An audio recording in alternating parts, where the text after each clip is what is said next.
Edohia walare o. Edohia walare. Ati edohia re o. Keni wan. Kebokan. Wati edohia re o. Kipia kebiho. Kedonirowa kedonirisi. Wahia lare o. Dando toge do. Osegi mane do. Wahia lare.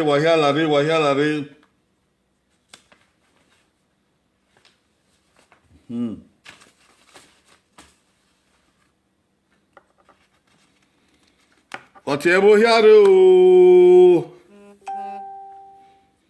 Edonirowa kedirisi. Wati ebohiare o. Nando toge do.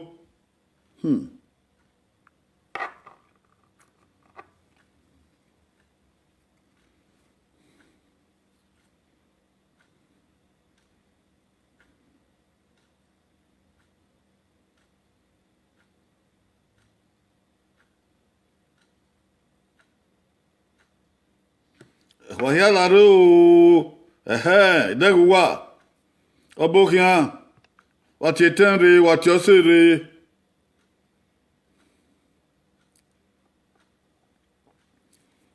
Obokian.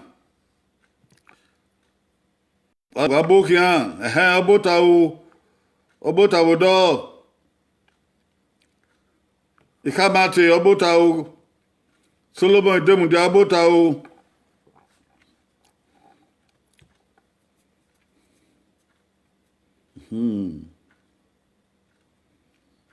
Aire bae watian re o.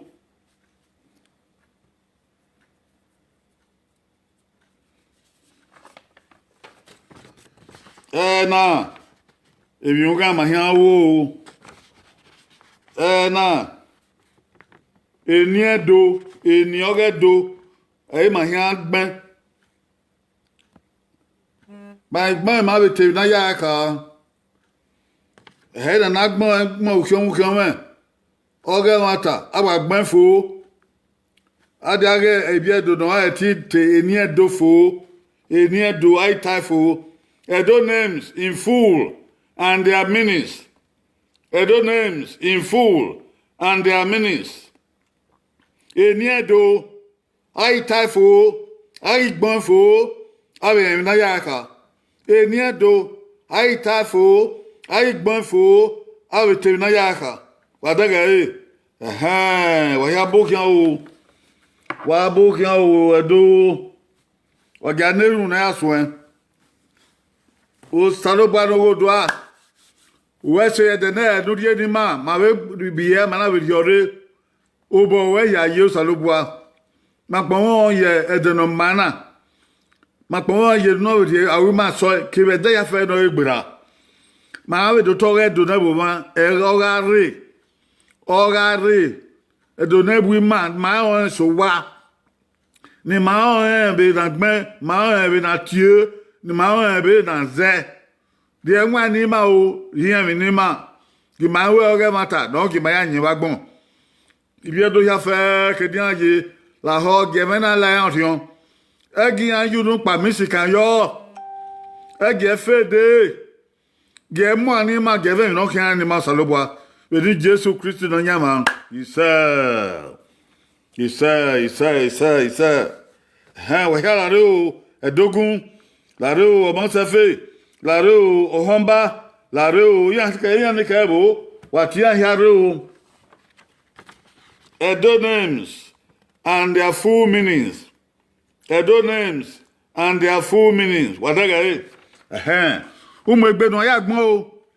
Aga igbeniado ai gbon kere agban fo wegi gbon fo be no ka ke don ye wegi gbon fo iba mega itage we itai uri okeke o agege dan ke ibiado no ebi agban ade o mwegbe a wa mwegbe a biedo wa mwegbe a yari ere o all right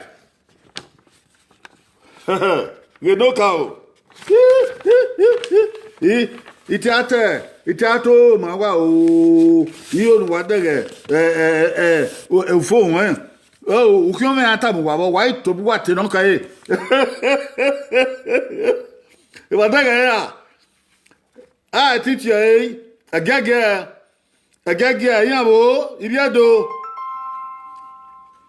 iriado yabo badahi Solomon Everybody, Aibo, Banaki, Osage, Banaki, Agama, Agama, but do ya hear here, and do ya hear me, Yaka, Agama, Boriki, Agion, Yado Wagbon, do Yado, no Gion, Agama, de Noriki, by Yata, Typho hair. By Yata hair, Agama, working Agama, I boa, working, I demoto.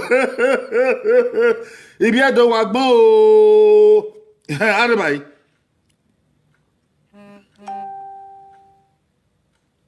Okay, I don't know what you mean by tagging. Okay, Arabai. Agama, Anakin, Agama, Guadagao, Agama, Wagmon, Erio, Copa, Kakere, Arabai, Anakin, Agama, Wagmon, Agama, Obamina Yaka, Venedo, Agama, Baita for her. Oh, Anakin, Anakin. Okay, Agama. Obierame, Oreo, anyone I hear Obierame. Obiera velado ni wena gama babe baba ya tama eme ya ma he agama boiki tafo di ho agama ana be kimbo agama bagbon agama bagbon agama bagbon na ba be do ya ta he Viedo amamia no na ai move la dia amamia no na ai move la dia agama be data he tafo we tafo dash origin anahin okay agama otehia okekere idubo okekere okay, we're idubo tattoo ame. Okay, kere no miafo. Okay, kere no miafo. Owaga ama. Ita mwa. Ibiado wagbanfo. Aga ama boyiki o. Ibiado watiano. Ibiado no yesuku. Ibiado no kiabagbon. Ibiado no bia, ibiado no ge. Ibiado no ibiado we. Oya, wala do. Ana ngigo. Okay. Agama.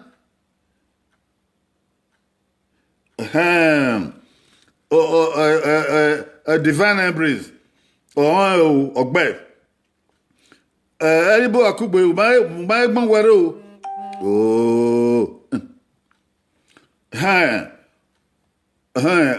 Divine embrace, Ogbe.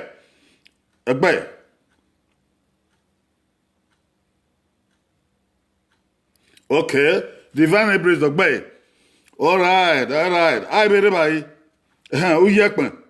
Agama. Yeah.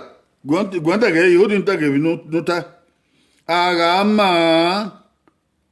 Bagbon. Oh. Okay, among by fool. Florence Uyekman. Among one gunful. Okay, otimare edi yemoyi.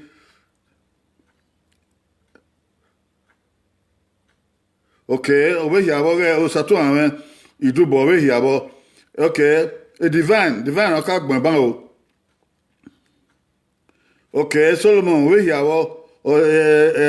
ibedun divine ya gbon o wa ire do ya gbon abedun do ya gbon magwalo yi. Okay. Divine embrace. Ukate ni do wedere o ope. Okay. Okay, waga o.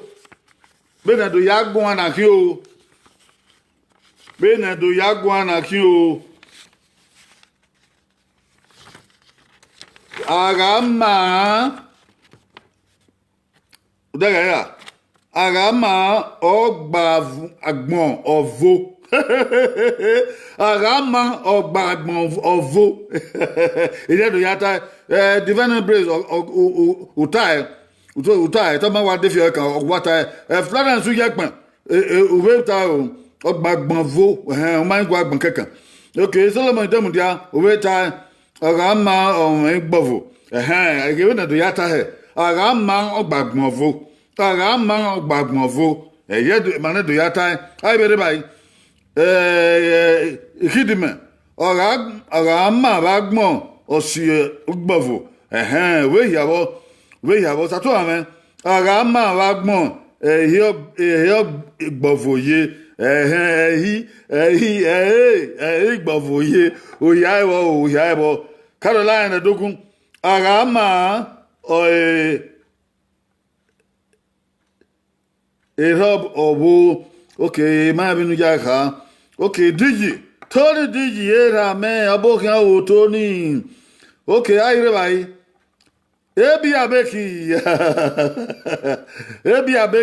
abokan o wa ya on e agama ogbagbon ovo duwa daga akpoboyo o akpobo na do agama ogbagbon ovo all right abi ari obi yo so gbe o egege o owa bun e na wa ga o yo imewa mwenu wage ima o waka dege na ha wa le mo ni age oh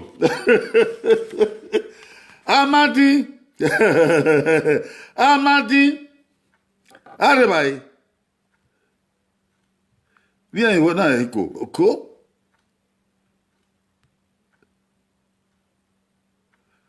Anamadi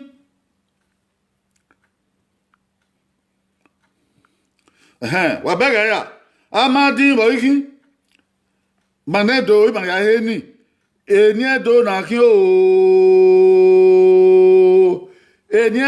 o Amadi boiki we gbenfo egege oko wona ye yen na he Amadi boiki o Amadi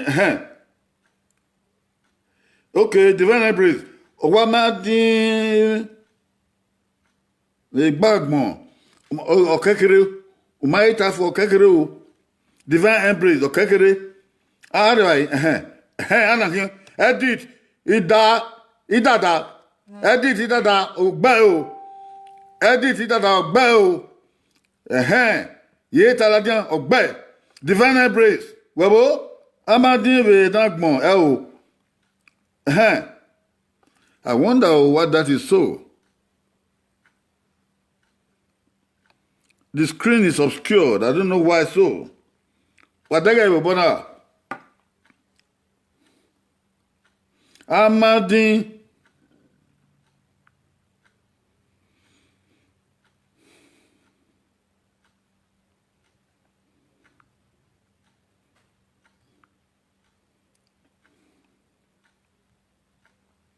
Imagine no move here about your hair. What that guy will Amadi divine embrace. Okay. I wonder why.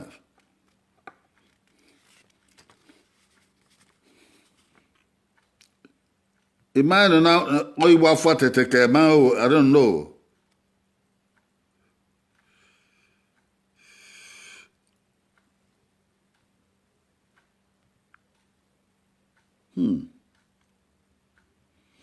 Okay. Imagine do whatever, but now. Yes, the video is white. I don't know why it is so.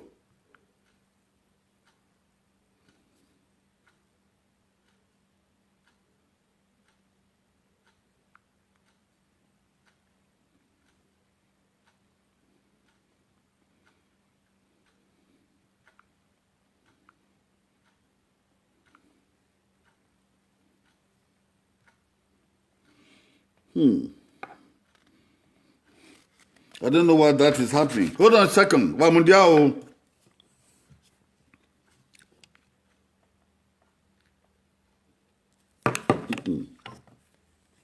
Oh no.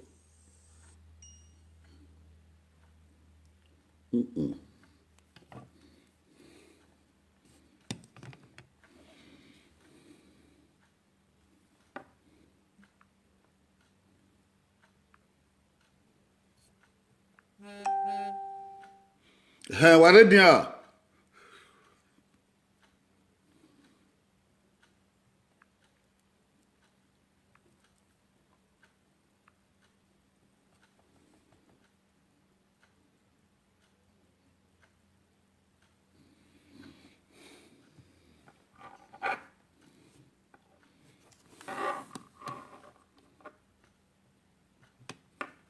Wakimaga ege di madage bebedia. Okay. So sato ame idubo. Ogba sato ame idubo ogba. Solomon demundia.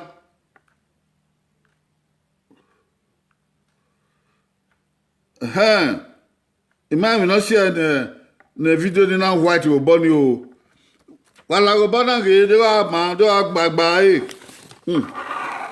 De ne bo mu kia gunga no.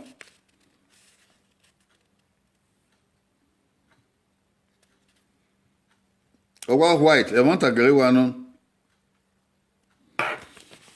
Okay, udaga ya, idubo. Ai re bai. Wa ya re wala dia. Ugi agbe. Wala de dia.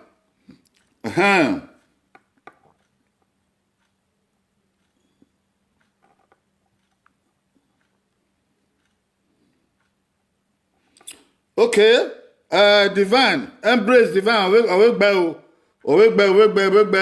So I don't know how it better. Okay, well, Amadi Anyagbon. Amadi Anyagbon. Udaga Ubeo Amadi Anyagbon. Amona fwa ba odan kakabob ma.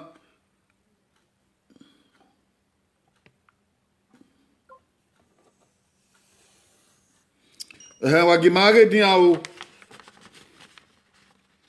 Wabega be dia. Waja bega be dia. Wala de dia o. Amadi Anyagbon. Ebata. Be de do yagun. Mata wa no ibetia wa ni o ibetia ma ni o wa be ba o wa we se wa ki ma ga ge di madare bebedia okay so sato ame dubo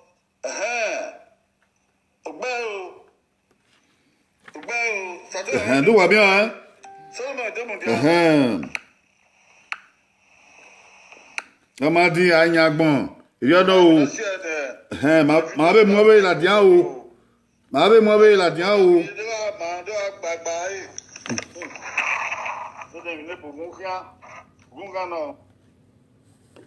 Okay, ma be mo be la dia o. Na ki Amadi Anyagbon ogbe o. Ogbe o Karla Dogun. Wese o. Amadi Anyagbon wese o ogbe. Wilfred Ugagbe ogbe. Ugbe wa be wa o wa on 7 mo so lo boa wa gibawe ari obe o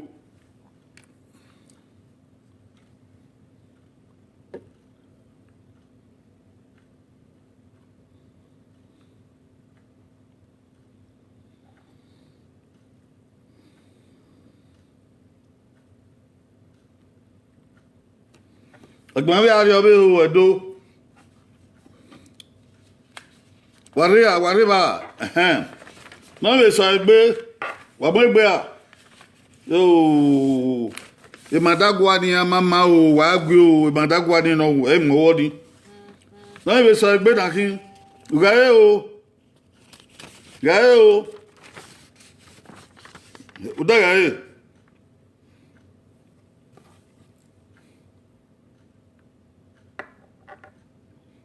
Wabaga evidian. Okay, then money, my money for o. My money for. Wabaga evidian. Okay, I think I don't know. Araku, Boykin. Araku, oh. Boykin, what are you, Bona? On my walking in me. Or guess only a mamma. A mamma. Wagimade diao. Wagimade dia. Why are dia? All right. The guy, Araku, Boykin. Enia don't know, Enia do no, Araku, Boykin.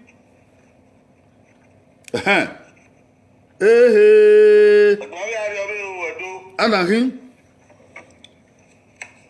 Wariba.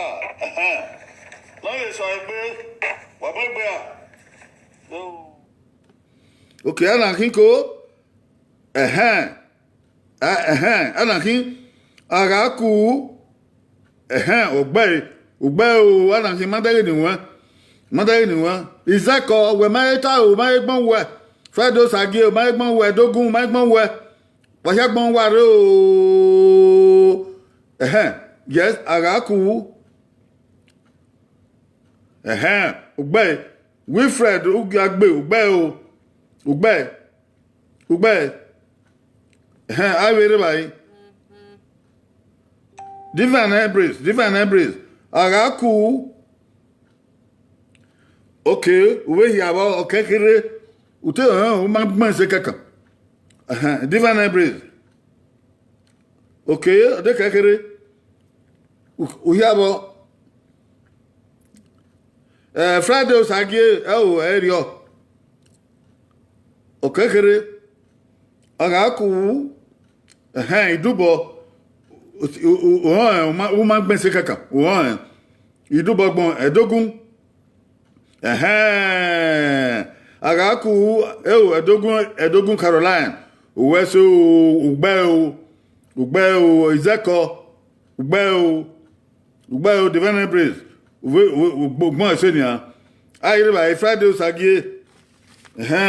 Umagman so Friday Sagie, you have the big boy, Agmemi. Okay, Divine Embrace, Ugbon, Ida Kidiman, Ugbon. Okay. Wahiala de dia o wa moins vidéo donc des fois. Araku. Gaga gui. Araku. Gaga gui. Avata. Gi ou i. Gi oui i.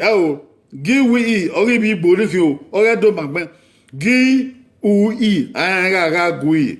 Araku, gui. Wabukin o. Madagwa ni mama ni amai, wala irudo waragona. Wahia gona o. Abebe de o.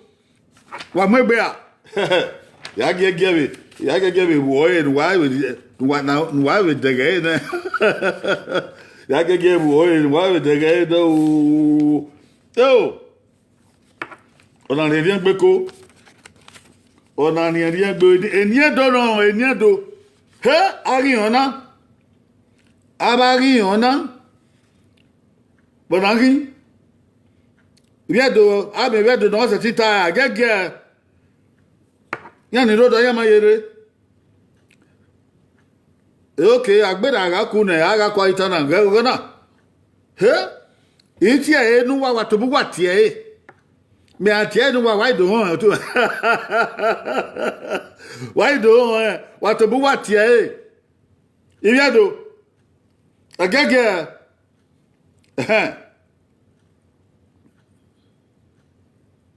Okay, agaku gwe yeye. Okay, ma gbeda bana.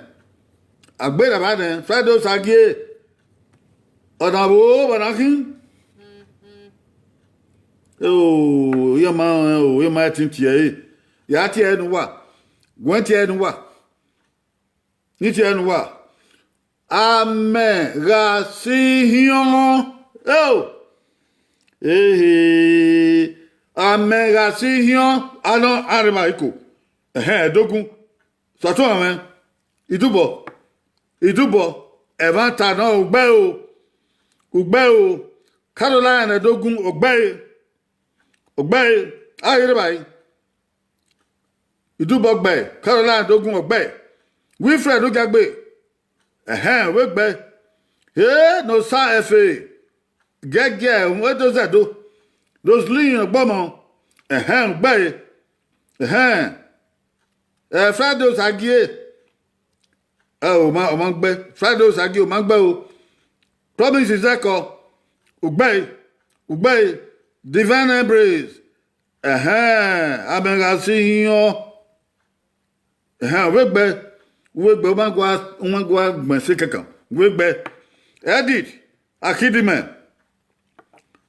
Abengasiyo ga segbe. Yan ibo Solomon demudia ibo yeman setin labona. Abengasiyo. Divine embrace. Amegasiyo.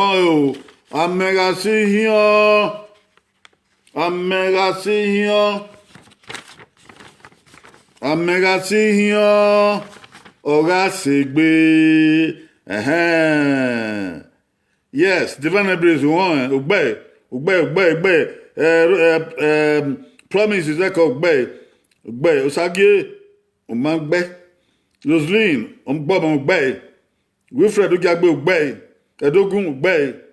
Idubo ogbe. Wawese. Abi adiobe. Wamugbe ibi edo no zedo. Wamugbe. Ya gege bo ni edo mwe ma wa. Ni edo mwe ma wa e wan in ro. Urun wa gwa le. Okay, ara ti ona ko. Ibi edo no ti ona ko. Okay, I'm assuming my better one. On my yena efe, no sa efe. Tinti ona. Se tinti ona o. Se tinti ona. What am I setting here? Ninti no wa. Ase no gwan. Ase no gwan. Chester akutan yi. Obokan gege. A divine embrace. We egbe akilam. Anakin satu ame. Idubo. Ase no gwan. Ogbe. Ase no gwan o ogbe idubo.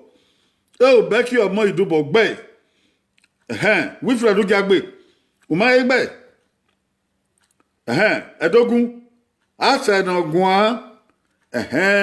Ugbe uma egwa egbon kekan. Ugbe.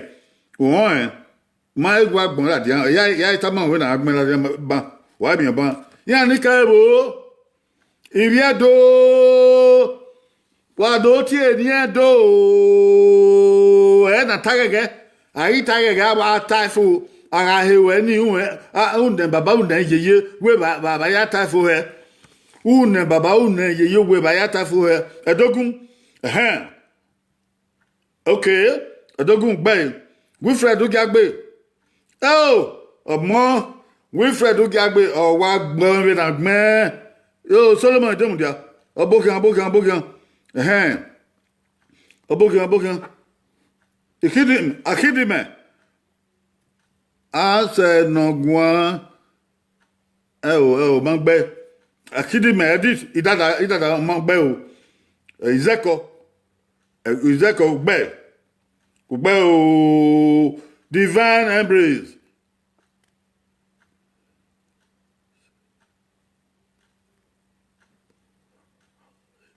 Imam daga imam deba we boni o.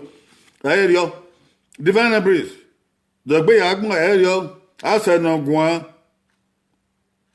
O mangbe. O sagie.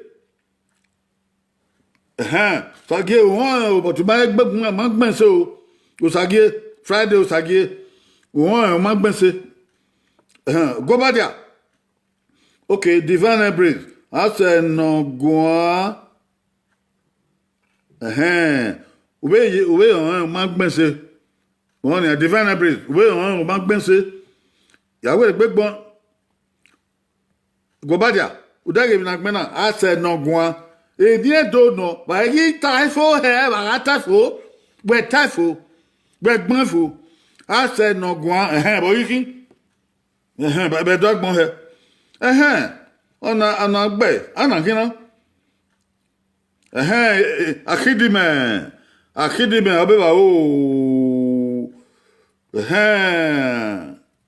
Abe ba o akidime gbe. Okay, c'est demu dia.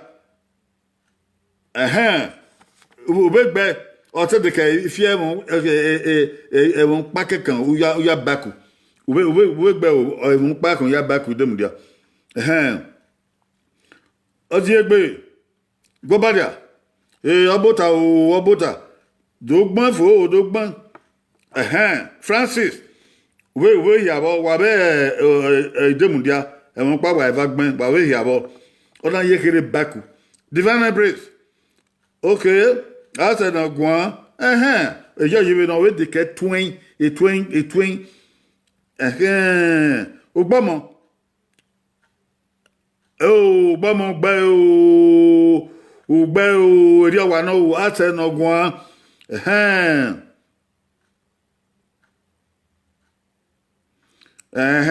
Francis, we have, we might go out Bankeka.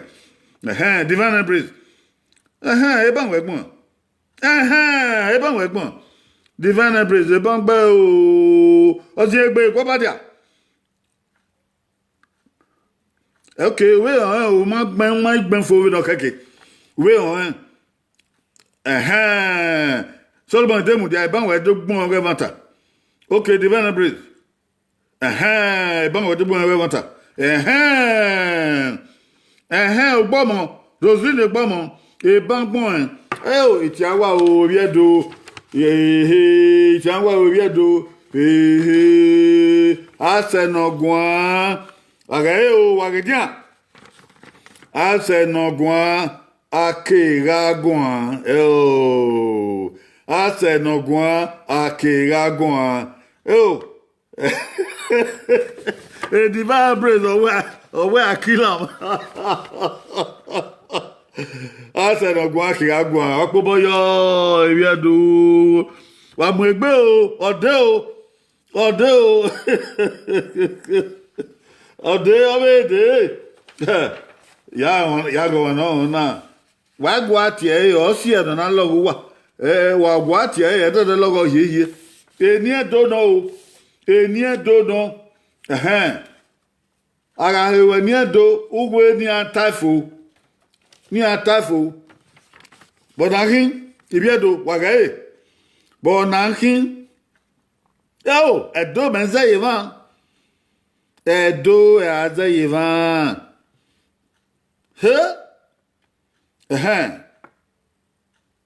thank you my dear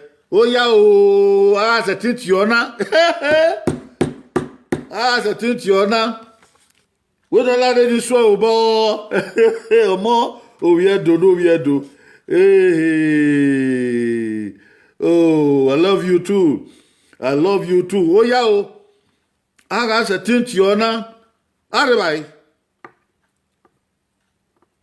Oh, thank you, dear. Arribai, divine embrace.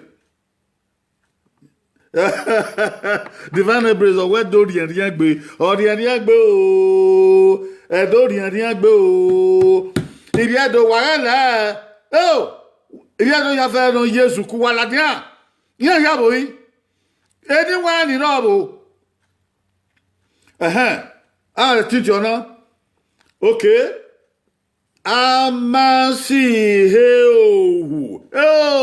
atado amasiheohu okome amasiheohu ni yagbon he imagbon he amasihohu ye do yagbon amasihohu amasiheohu eko oya o ya idoge ma no gbon se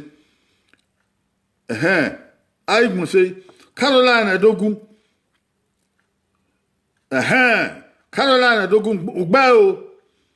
Solomon Demudia ugba o pia. Wilfred Ogagbe ugba Friday Osagie. Amasi ho ba ye aha. Ma gbenfo. Gbenfo. Oziegbe Gwobadia. Gbe gbogbo ja we do divi gbe okay divine praise Wilfred Ogagbe amasi hohu ugbe ima odita all right ai meladian e wodi bi wa ona okay amasi hohu ai moi amata amasi hohu ai moi ide do yagun o ai mohu obe ma o so pan ere do agun ba ya he ni o wacha amasi hohu ai moi ai ga mohu no so pan ai moi o dan gbe o amata amasi hohu ai moi no akoyo ariyo ni yoto obe de o agege to agege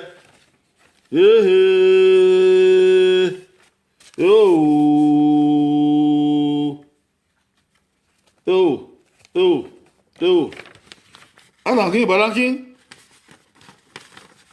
wanankin ado izogia koyo izogia okay bona kin tie ni lo ba ti tie all right go tie ni wa ai mie no ho boykin bedo ya he ni he ai mie no ho gbefo gbonfo bi do gbonfo go badia we say ai mi no ho boykin o gagbe ugbe o o gagbe wo ka gbe o gagbe o divine praise ai mi no ho o so kuma gbense wa but ma gbense especially magba ai mi no ho idubo ai mi no ho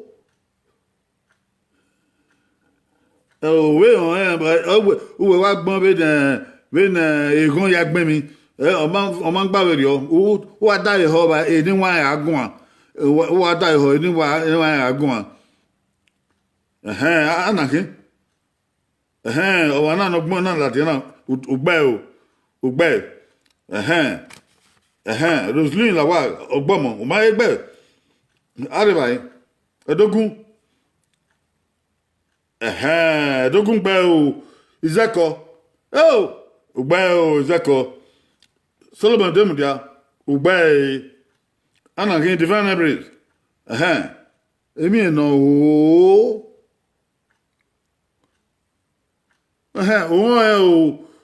but mother wagbon na debo te spelling in my own te ye bota magwa gbon o de gbe gbon no make it dan gba ai mi no ho Osage Friday Osage o magbe divine hybrid divine hybrid won oye de ko evian pa no gba mo wa gbafo arriba yi imoti yan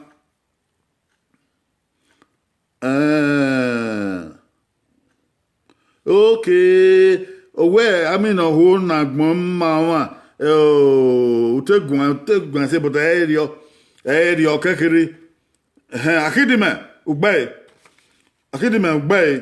lawani ogbomo ugbe arriba izeko sato ama izeko ugbe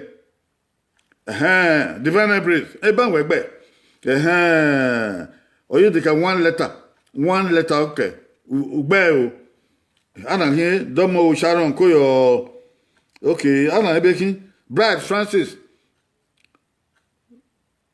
okay oye de ka oye ebie letter apa oike idada akidime ugbe divine hybrid owo pe ni igbesi divine hybrid owo pe ni igbesi o go ba di agba o Julie Raymond gbon emi no doka ai mi no ho ge o wa ge taum wa ya ai mi no ho na ba dege ai mi no ho na ba Roseline ugbe ba ugbe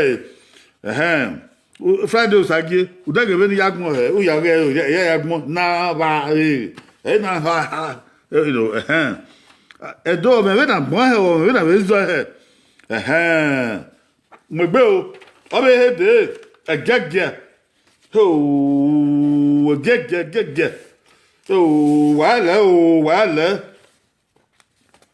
wàhálà o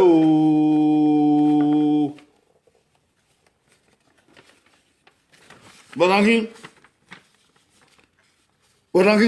ibiado agege o magbera ami no ho na o ami no ho ma iye na o sapa won geva agege o divine hybrid o pa won pa oda won imatinya o go ba dia okay ami no ho ma iye na Bodangi wabangwa atie ya okay agario boyiki edo boyiki agario boyiki agario boyiki o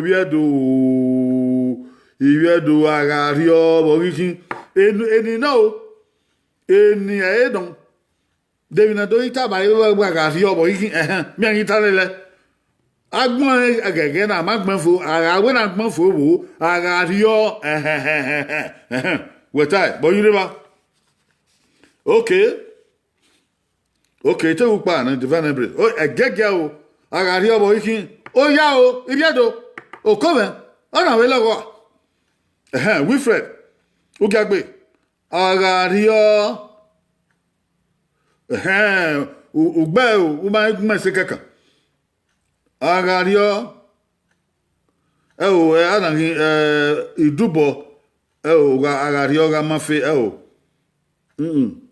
magbe idubo dogbe ya Wilfred ugagbe agario ugbe ma hu ni tala dia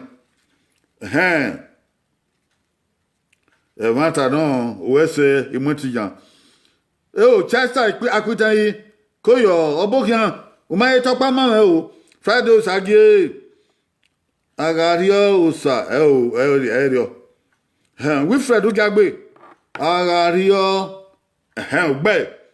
ugbe o Wilfred ugagbe ma o ni tala dia ni ani ke re hon agario Osage Friday Osage agario magbe ariopa idada akidime magbe izeko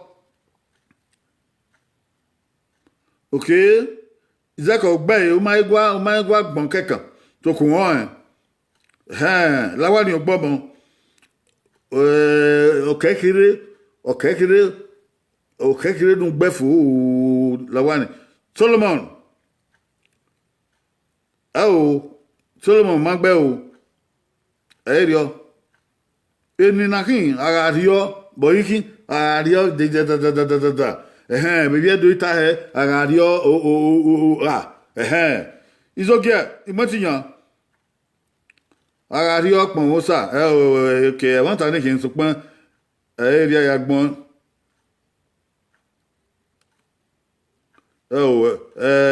Becky Dubo area Divine Breeze e ban weta Divine Breeze ugbe sayo more osati agario mi area agario Friday usagi area ai vere wa ozegbe gobadia water eben ta gobadia uta o ikidime uta o ma igbon se kankan uta ogbomo apon usa e won ta don so pen area agbon area do ya heni edo ahan ya heni o me ni ata Divine Breeze okay agario to my bank account okay edabi nike edabi agario agbon area sato ame idubo agario re won so kuma igwa agbon kaka uma gwa agbon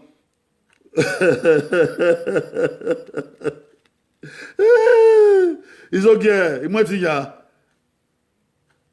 okay agario re bogwe okay wa ya ebo tu wa magwa agbon wa te o okay wa ga wa ta mu agario okin owe edi manedo ya heni aya heni agario okin owe agario okin owe manedo ya heni agario okin owe ave tabi ave lo dobe ta ayon dobe na latai ege na ya ri ore owe sato am dege okay edebi dege Divine Breeze o so ku ma gbon me ho na gbon rozbi ogbon udaga ya ario okin ogwe ario owe okin ogwe agario okin ogwe na ario re ogwe okay ege na ya ario re ogwe wa gbe o wa te go dege ni all right no so gbe o egege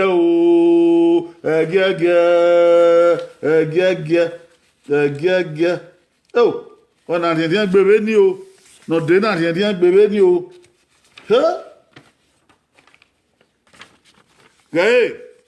aba sa ti ta onu na do wa no sa ti ti ni na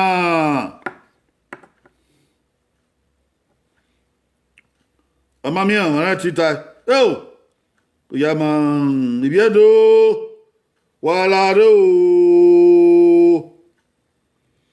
yes ise runu wada me ise gbe yo okay gege e bonaki no gioma edo ya heni owe no gioma bogi kini an itabae bedo itabae wa we no gioma ewiro na tabae ba se no gioma demu dia okay ugbe to o mai gwa pele o ma gwa wa gbanfo ugbe Wilfred ogiagbe uwe gbe ma gwa gbanfo kaka uwe gbe okay o sa to amen idubo no gioma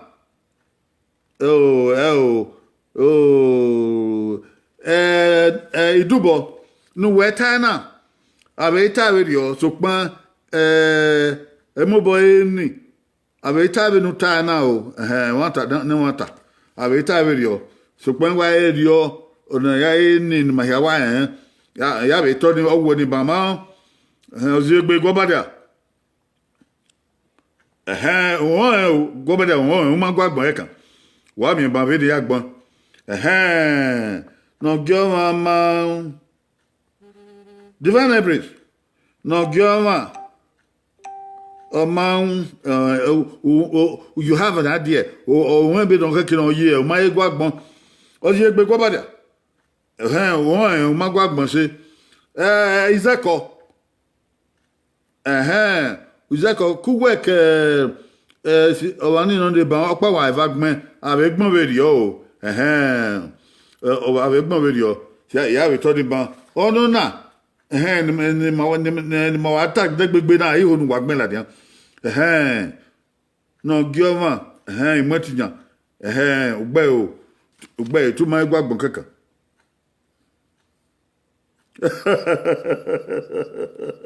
Alaki oya ri ma lawe owe no gioma ma so ma e wata no no gioma ma so ma I we no say my eri ono obi edogileki o ama wa so ma say tin wo gbon ni na okay dem dia o gbon o de ke one letter no gbon fu Frado Sage ya ta o Frado Sage ya ta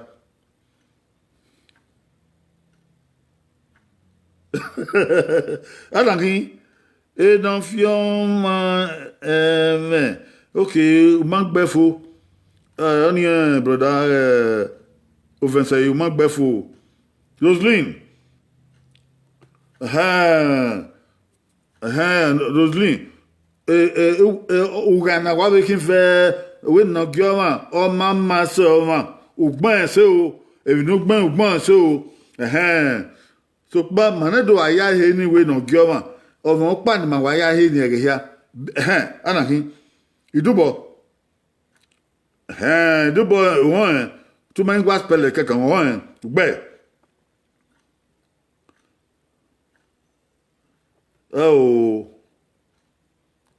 you will say no gioma Divine Embrace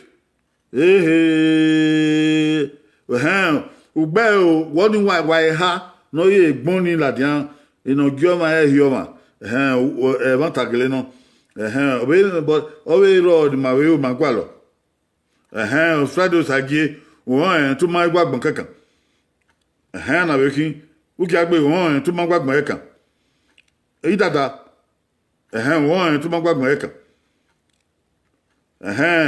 Francis okay ku we ka we sistani won kwa wata e won ta ni be kin all right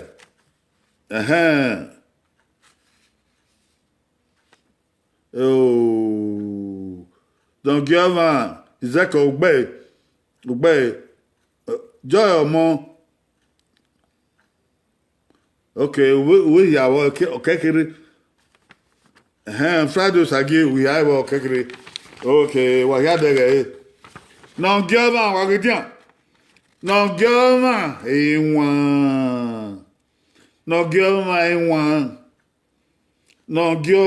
iwan menage o mase o wanse no gioma wa o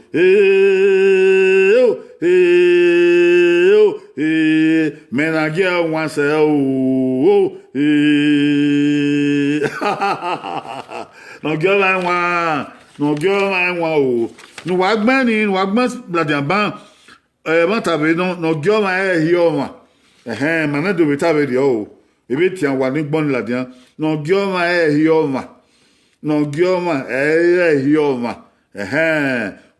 gbon ladian o sa ti we ro wa hia tian wa no gioma hioma yo okwebungbe na mburu na okwebungbe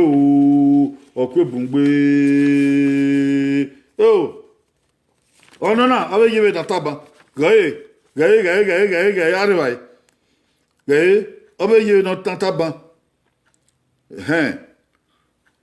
da gae no tioma eu no tioma. All right. Okay, eti magioma o. Ebe maya gwa kaka, maya ge eti magioma rapa. Go badia. Eti magioma no gbemi ma ko yo. Ko. Eti maya gioma no gbemi. Eti magiwa o. Agba kan no ge o wa we ri no ma we ge kaka. O ma ge ma ko yo. Awa no mi ya fe ba gbona ero. Me mai ya imebe uwe okay ana ki no tioma ide mu dia we no tioma okay ugbe okay ai ba sato amen sato amen gbe wa gbe okay divine embrace ogbe o ti gbe go bodia ogbe to mai gwa pele keka owa ma ogbe divine embrace if you want ayi re bai ogbamo gbe ogbamo e mata ayi re bai not your man go not your man one so man not your man once your man if you want okay zako if you want tai Frado Sagie okay ugebe na yaspele usagi Frado Sagie onwa soma edo we na ate mi ma wa ma mi onwa soma wa ya daga wa be wa oni ni rian gbe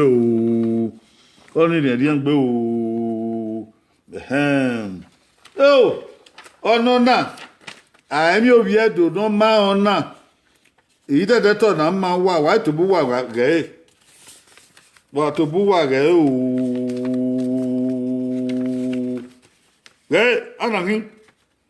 anakin ugbe ana aribai aibu edefe me aibu ede boyiki edo boyiki aibu ede devinoki aibu ede ugbo no aibu ede ki no aibu ede esuku no aibu ede devinoki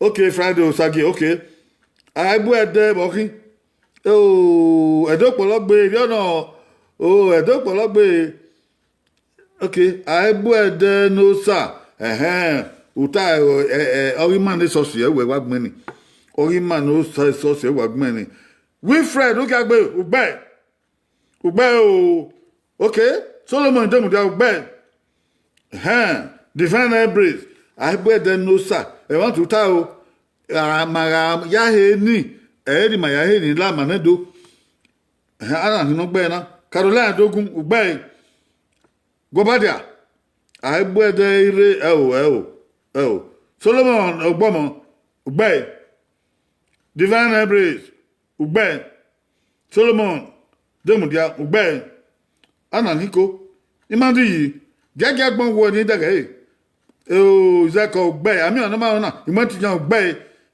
divine embrace ugbe okay sato amen idubo rio e want to ta wa abedu wu e want na agele bedu wu so pa manedo aheni abede de no ki Friday Sagie okay ugbe tu man spell keka ugbe o man spell be no keke akidime ugbe o saati o saati sa mo oni manedo ya heni okay sato amen ugbe Shadow Sagi Ugbe, Edabi Ugbe, Favor Obon Ugbe, Wahia West Wagbe, I would Efe, I would Efe, yes. Well, Mekatane, ba me wa atafwa. Me ge gbe me kere. Me ga se me wa mo la me na wa wetafu. Me ba yin yere ya zeko.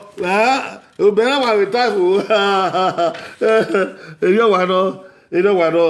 Okay, odeke va kan ike. Na rien ni agbe o bi edu. Viedo. Go. Ya ge wa no na. Ya go wa no na. Wa tinti ya. Wa se tinti o na. Gon ti e ma won. Hun da ge kian. Unioma.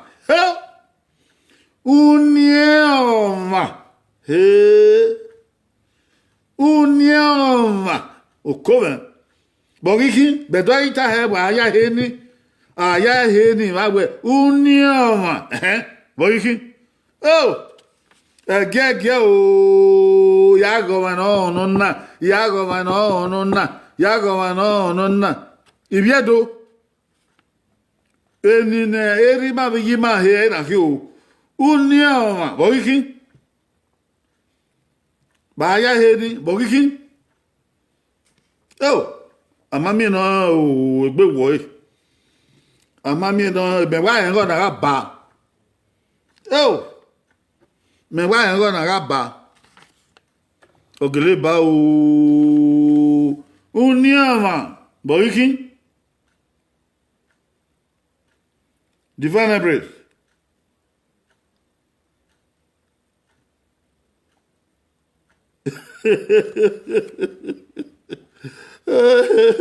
Agbonata yoven. Oye bo monata. Oye bo agbonata yoven. Divine breath. Why yadika? Shadow Sagi. Unyima. Erio. Solomon. Unyima. Am I translator? Odeke vion pa na ya am I typho? Unioma yeba agmonata yoven. Unioma. Izeko. Unioma ya lele Izeko ya ebo omagbafu. Unioma. Shadow Sagi Unioma uyoma. Eyo. Unioma. Alele. I want to tell Sukma ya heni. Unioma. Oye bu ponata yoven, Ugban se Sukma rioma ya heni. Ma ya heni unioma. Anami. Favor. Joy omo favor. U take be o woman gwa gbon keka. U take be o joy favor omo ugba e gbangwa gun kekan were gbegbon unioma anani akidime o te kekere akidime divine breath unioma isuwa unioma alele Okidime oya ebo ebenu ya gbon evenu gben won ta no so pan ara heni o emo pa keke na tayo wa ya heni we unioma awa gbon emo pa kan ni wa no ede nene bo unioma ugi agbe we wa gwa gbon do unioma ya je egbe ko e wanta Iyo no so pe ni veni. Wa ya he ni unioma. Evon pa kan o ke kino ke. Anahin. Divine breath. Unioma. Unioma. Ogbe. Divine Embrace, Ogbe. Solomon Domudia. Ogbe. Good. Divine Embrace, Ogbe. Solomon Domudia, Ogbe. Okay, don't well at ya. Oh, you are inviting by okay. Okay, Unioma abie. Unioma abie. Well, I do abiomo. We on runie ogie, yan abie. Abiola ne ma na runie we. Do the guy. Unioma abie. Oh, ko mata. Unioma kidime. Unioma abie. Mata no. Oh, Fredo Sagi. Unioma regbe erio sagie udugbon we o unioma bi anaki o wa Rosemary Hastrop gbon se o wa gbon se obi wa o opa kan ri ke o biedo opa kan ri ke o ya go ma no ona enine o waro na Owaro ma yewedi ana owaro wa we yewodo ya diare even ribu ma ona run dabo iyan gwa gbegbedo o si eni ama na won bonangi edo ona pa ike egege ona pa ike o ibi edo bonangi Wagwa tie wa em donc il vient de gwa tie e bon yo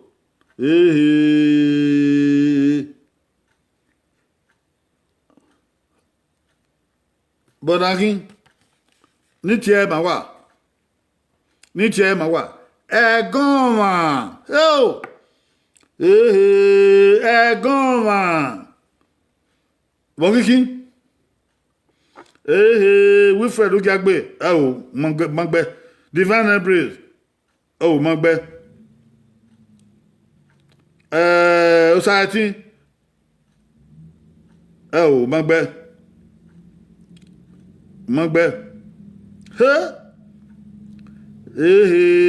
Geminigbe Uka boge sesemesi goma no mi goma mi goma imi goma agami goma re goma re goma agami goma re goma megbe iva goma ona donado anakiko ogbe anakin aniki no gbe lade otegbe otegbe o mai mi obekin ewon o sai more dio Embrace dio lawani ogbomo ewu otekekiri ogbomo ewu okekere nu gbefo ewu aniki goma egila anahi o wa Rosemary Hastrop eni ebo we ya wan gbe we wa nu ye ni edo wan gbe we wa gbebe na gbe eni ebo ni uri oni ibo nu gbebe na gbe nu gbe so wa o wa Rosemary Hastrop no ya favor umagbon anakin promise is like umagwagbon eka ogbomo egoma mi sagie rie egbename egbobaja we gbename akidime erio Osa more osa ti ugbe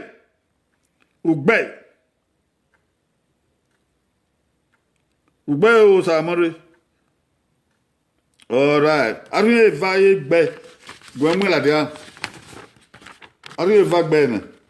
Egon wa agwayi. Oh! Egon wa agwayi. Edonedo eizana. Dọ́wọ́ náà ìrìnà yá nìkan. Ẹ̀gọ́n wa agwayi. Ìkídìbẹ̀ wẹ́ ẹ̀gọ́n wa yabie. Ẹ̀wọ̀. Ayabie wọ́n tàdán. Eni makana eni. Ana ha eni wẹ́ ẹ̀gọ́n wa. Bàyí ta hẹ bẹ̀dọ́ yí ta hẹ. Ẹ̀gọ́n wa agwayi. Ẹ̀gọ́n wa re. Ẹ̀gọ́n wa re. Ọni ẹ̀dọ́ ọni ẹ̀ẹ́dẹ́ ehie. Ẹ̀gọ́n wa na ẹ̀gọ́n wa. Ọ̀nà ẹ̀gọ́ mà ọwọ́ ẹ̀gọ́ mà rí èmi gan ni wàkí ẹ̀gọ́ mà rí ẹ̀rọ ẹ̀gọ́ mà àgwáyí wọ́n bá yẹn àgwá ẹ̀ àgwá ọ̀ìmọ̀ ẹ̀gwẹ́ usakara wẹ̀ isakara wọ́n gẹ̀gbúwẹ̀ nuwe na gwa gegbuwe ni gwegiwe akhara uwe ewe gwayi akhara uwe ewe gwayi akhara oye egen akhara ma agwayi onyo gedo akhara ma agwayi onyo egon ma agwayi oya heni Uwe eni no kwakwa we oppo ma nkin egon ma gwayi oni akhara ma agwayi egen oni akhara won ya ipe ara ya re yana goko lobie yana goko lobie yana huwe egen aya goko lobie Egene de ni wan agbalu to to yen we evi na ye gan hu evi na yo ni ha we evi na ya kara hu udage evi na ya kara hu hun da evi na ya go ko lobi akara yo je egon ma akara ma agwayi wa ya gwayo ma go ma we we agwayi evi nu yo bo hu owo egbe we ge agwa ta gwaye akaroma ibani ado ri nyaji na ado no ri akaji no do zo no do mondo odo ri ba no ma egon ma gwayi